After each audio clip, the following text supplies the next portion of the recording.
Hey gamers and gentlemen.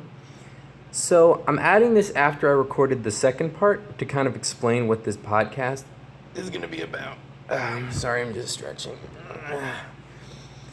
So we're going to be writing a new science fiction novel, and our goal is to hit 1,000 words a day.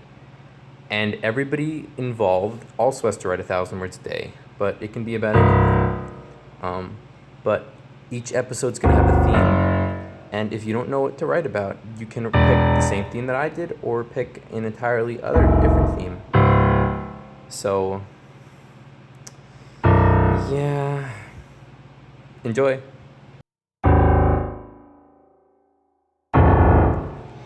Alright guys, here's going to be a little podcast update on the writing seminar.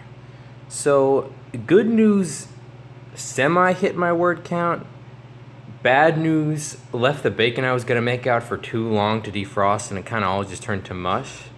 But I put it back in the fridge, so it's probably good. Probably just got to cook it for 30 minutes longer than I think I have to just kill all the salmonellas in it. But yeah, other than that, it went okay. So, I'm thinking, you know what? I'm thinking I'm going to read you what I wrote today to show you that it doesn't have to be good. You know, you just gotta write something today. You know, just contribute to your word count. So I'm gonna give you sneak peek ass writing ass. So this scene is gonna be somewhat near the end.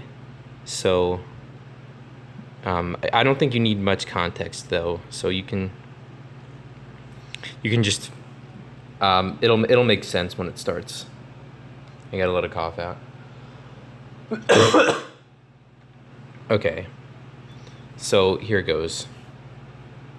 Once we've all taken our seats, Mrs. Loyola folds her hands together and looks at us with eyes filled with tears. Girls, I don't know how to say this, but an incident has occurred. We all glance at each other uneasily. But I can tell from the solitaire program I see running on Mrs. Loyola's computer that whatever she has to tell us, she's had to say many times before and has gotten kind of used to it. The lack of a tremble in her voice and the way she's only rationed a single tear out of each eye so far convince me of it. Does she expect us to ask what happened? After a few seconds have passed, I'm about to clear my throat and say something when Mr. Hunt continues. It has come to our attention that a student at this school has produced and distributed disturbing images of you four online. Mrs. Loyola chirps in. But we've recovered the images, we've removed them from Twitter, and we've spoken to the student in question.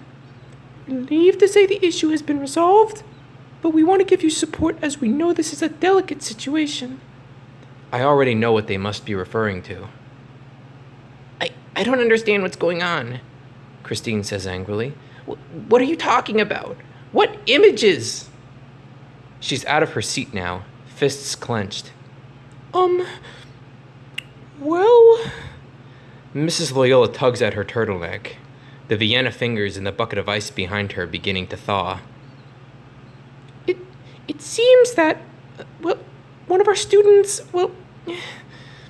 for lack of a better word, ejaculated on laminated photographs of you four, and, he posted them to Twitter. I knew that lamination ban was just a band-aid on a bullet wound. Juliana starts crying.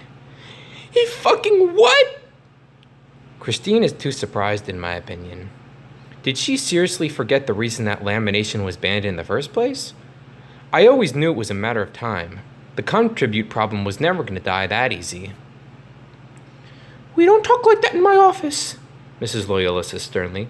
No, what happened was that one of our students acquired photographs of each of your faces, somehow gained unauthorized access to one of the faculty laminators, and ejaculated. What we fear was many, many times onto the pictures. We fear it may have been as many as 1,000 times, estimating from the number of videos uploaded online. The health teacher, Mrs. Cole, explains. The average male releases 2 milliliters of semen per orgasm, so Jeb may have released a total of 2 liters of reproductive fluid onto you, enough to fill a Mountain Dew bottle. Juliana's sobs have gotten so hard that she's shaking uncontrollably in her seat. Mrs. Loyola offers her a box of tissues, but Juliana has her head in her hands and can't see it. Suddenly, Mrs. Loyola gasps. Oh, I'm sorry. I should have realized.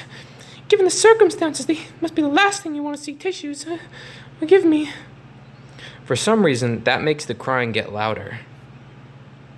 To make sure you're all completely informed of what happened, we've printed out some of the tweets accompanying the videos. Apparently, he made fake accounts for each of you, asking for you all to be, well, defiled by strangers by using the come tribute hashtag. Then he replied with videos of his boy bits, engaging the activity under his own account. Mrs. Loyola hands me a stack of 4 huge staple packets, so I take the one with my name on it and pass it down. I flip to the last page, but since there are no numbers, I just have to guess that it's around 500 pages long. We all start thumbing through the pages. This packet only contains the tweets from and replies to my account. The account that Jeb made using my name and picture, that is. @Rachel_slut. Dear horny fuckers, my pussy tastes like San Pellegrino. Love, Rachel. @Rachel_slut.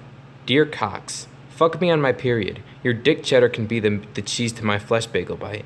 Love, Rachel. @Rachel_slut.